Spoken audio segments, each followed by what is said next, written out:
내 하나님 여호와께서 내게 주어 차지하게 하신 땅에서 피살된 시체가 들에 엎드러진 것을 발견하고 그 쳐 죽인 자가 누구인지 알지 못하거든 너희의 장로들과 재판장들은 나가서 그 피살된 곳의 사방에 있는 성읍의 원근을 잴 것이요 그 피살된 곳에서 제일 가까운 성읍의 장로들이 그 성읍에서 아직 부리지 아니하고 멍에를 매지 아니한 암송아지를 취하여 그 성읍의 장로들이 물이 항상 흐르고 갈지도 않고 씨를 뿌린 일도 없는 골짜기로 그 송아지를 끌고 가서 그 골짜기에서 그 송아지의 목을 꺾을 것이요 레위 자손 제사장들도 그리로 갈지니 그들은 내 하나님 여호와께서 택하사 자기를 섬기게 하시며 또 여호와 이름으로 축복하게 하신 자라 모든 소송과 모든 투쟁이 그들의 말대로 판결될 것이니라.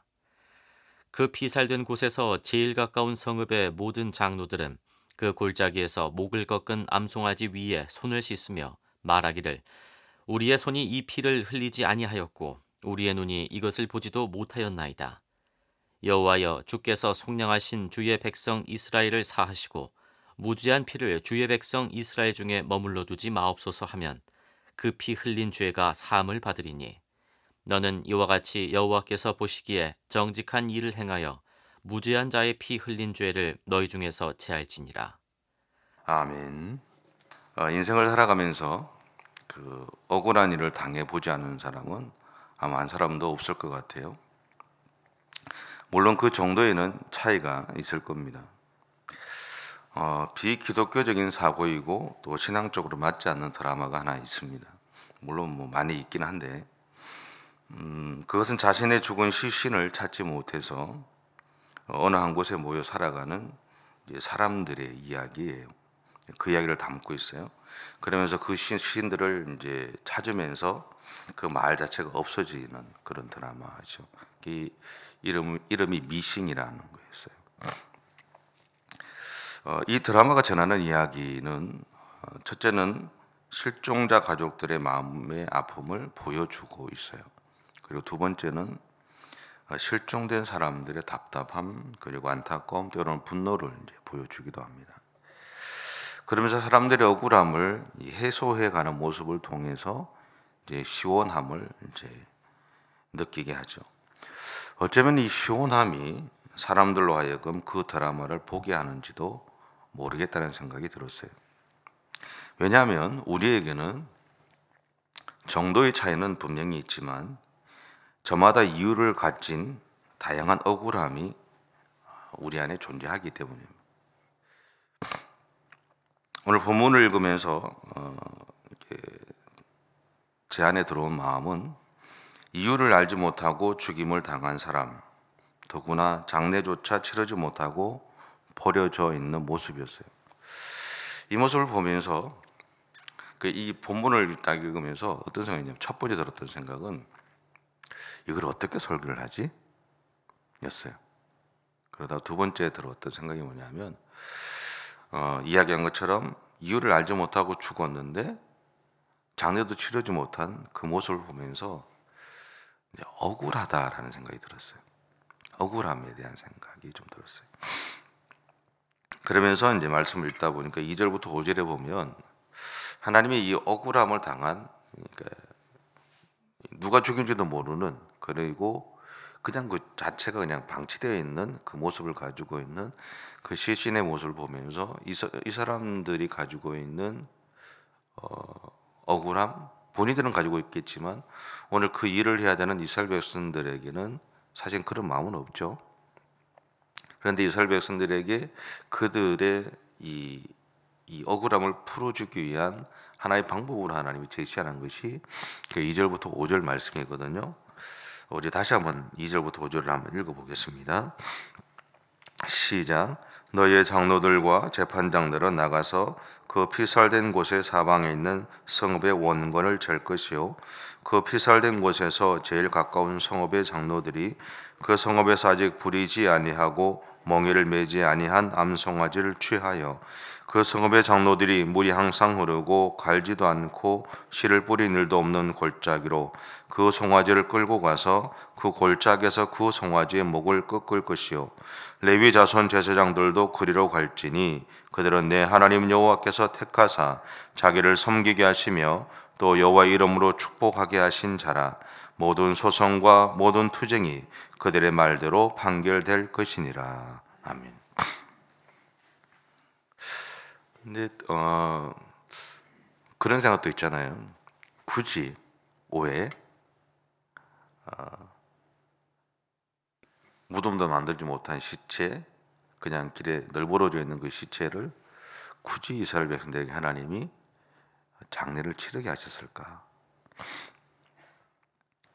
그 이유 중에 첫 번째는요. 7절을 한번 보시면 이렇게 돼 있어요. 같이 한번 읽어볼까요? 말하기를 우리의 손이 이 피를 흘리지 아니하였고 우리의 눈이 이것을 보지도 못하였나이다. 그러면서 8절을 보시면요. 같이 읽어볼게요. 여호와여 주께서 속량하신 주의 백성 이스라엘을 사하시고 무죄한 피를 주의 백성 이스라엘 중에 머물러 두지 마옵소서 하면 그 피 흘린 죄가 사함을 받으리니. 이것이 첫 번째 이유인 것 같아요. 그러니까 마치 쓰레기처럼 버려져 있는 사람들의 억울한 죽음이 그 땅에 영향을 미치지 않게 하기 위해서, 자신들의 삶에서 자신들이 행하지 않은 일이지만 그것이 자신들에게, 자신들이 살아가는 그 땅, 자신의 삶의 현장에서 아무런 영향을 끼치지 않게 하기 위한 이유가 첫 번째가 아닐까 싶어요. 그러니까 두 번째는 이 죽음을 안장해 주는 이스라엘 백성들의 삶이 바로 이렇게 이전에 살아갔기 때문이다라는. 이스라엘 백성들의 역사를 보면요, 이유를 알 수 없는 고통을 수없이 많이 경험했어요. 우리가 인생을 살아가다 보면 우리도 이유를 알 수 없는 아픔들을 많이 경험하게 되지 않습니까? 그런 것 같아요. 그런데 그 시간들 동안 하나님의 보호하심이 없었다면 그들 또한 마치 장례도 치르지 못하고 버려져야 되는 신세가 아니었을까? 비근한 예로 이스라엘 백성들이 살았던 40년의 광야 생활 동안 광야 생활을 하면서 구름 기둥이, 불 기둥과 구름 기둥이 뜨면 가고 멈추면 머물러 있었는데 그 사이에 수많은 죽음들이 있었을 거 아니에요. 하나님의 보호하심이 없었다면 그 죽음들은 그냥 가던 길에서 버려져야 되는 수밖에 없었던 처지였을 거다라는 거죠. 그래서 하나님은 이 아픔들을 먼저 경험했던 그들로 하여금 버려진 죽음의 장례를 치르게 하신 것이 아닐까 싶습니다. 그리고 이런 행동들은 이스라엘 백성들에게 어쩌면 또 다른 위로함이 되었을 거예요. 왜냐하면 자신들의 삶을 이렇게 보호하신 하나님을 한 번 더 다시 기억하게 했기 때문입니다. 그리고 앞으로도 보호하실 하나님에 대해서 신뢰하게 되었을 거예요. 자기 동족도 아니에요. 그 땅에서 살아갔던 가나안 족속들 중에 누군가의 죽음이에요. 그들의 죽음까지도 하나님이 보호하셨다면, 우리로 하여금 보호하게 하시고 그들의 죽음을 장례 치르게 했다면 우리를 향한 하나님은 더 우리의 삶을 그렇게 보호하시고 우리 가운데 역사해 주실 거라는 거죠. 그 마음이 그들 가운데 위로가 되었을 거라는 겁니다. 세 번째 이유는요, 하나님은 이스라엘 백성들이 자신들과 같은 아픔을 겪고 있었던 사람들을 돌아볼 줄 아는 마음을 잃지 않기를 원하셨다라는 거죠. 개구리가 올챙이 시절을 모른다는 이야기가 있잖아요. 그 이야기처럼 우리는 너무나 쉽게 어려웠던 기억들을 잊어버리고 살아갑니다. 아니, 어쩌면 그런 기억들은 빨리 내 머릿속에서, 내 삶의 현장에서, 삶의 흔적에서 이렇게 밀어내는 경우가 많죠. 그 이유 중에는 우리 안에 좋은 것은 오래 기억되고 또 기억하고 기억되기를 바라지만 나쁜 기억은 빨리 사람들의 뇌리 속에서 지워버리고 싶은 마음이 있기 때문에 그렇습니다. 사람들은 누군가가 자신의 어려움을 자신이 어려움을 겪었을 때의 이야기를 하는 것에 대해서 그렇게 좋아하지 않습니다. 이왕이면 어려움의 시간이 아니라 좋은 시간들 동안 있었던, 내가 좋은 삶을 겪고 있는 그 상황들을 사람들이 기억해 주기를 바라는 마음이 있죠.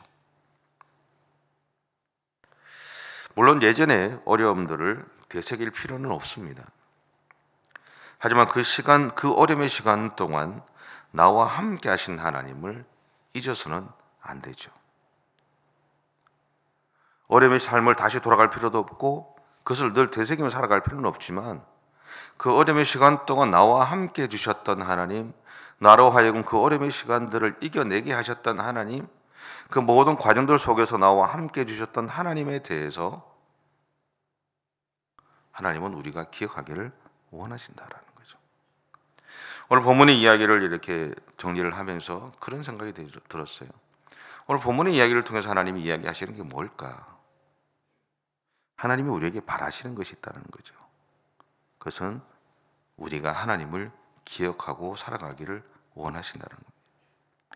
우리가 하나님을 기억한다는 것을 다르게 표현하면, 첫째는 우리가 항상 하나님을 생각하는 것을 말하죠.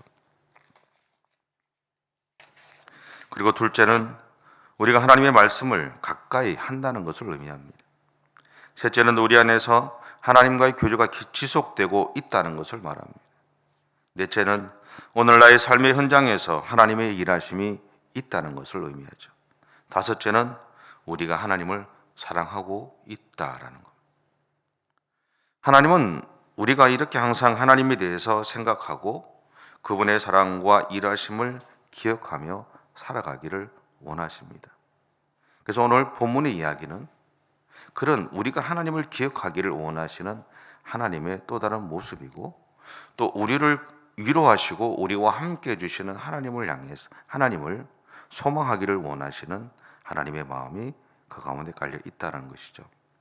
여러분, 오늘 하루를 살아가실 때 여러분의 인생 가운데 함께 해주셨던 하나님, 오늘도 함께 하시고 이전에도 함께 하셨던 하나님이 내일도 우리가 걸어가는 한 걸음 앞서서 우리의 삶을 인도해 가실 것이라는 것을 신뢰하시면서 그렇게 믿음의 삶을 살아가시기 바랍니다. 기도하겠습니다. 사랑의 주님, 감사합니다. 우리를 사랑해 주셔서 감사하고 우리의 삶을 인도해 주셔서 감사합니다. 우리는 그 하나님을 잊어버리지 않게 하시고 그 하나님의 사랑을 기억하고 살게 하시고 그 하나님의 은혜 가운데 오늘 또 믿음의 삶을 살아가는 우리 모든 성도들의 생애가 되어줄 수 있도록 하나님 인도해 주시옵소서. 감사드리며 예수님의 이름으로 기도드립니다. 아멘. 하늘에 계신 우리 아버지의 이름을 거룩하게 하시며 아버지의 나라가 오게 하시며 아버지의 뜻이 하늘에서와 같이 땅에서도 이루어지게 하소서. 오늘 우리에게 일용할 양식을 주시고 우리가 우리에게 잘못한 사람을 용서하여 준 것 같이 우리 죄를 용서하여 주시고 우리를 시험에 빠지지 않게 하시고 악에서 구하소서. 나라와 권능과 영광이 영원히 아버지의 것입니다. 아멘.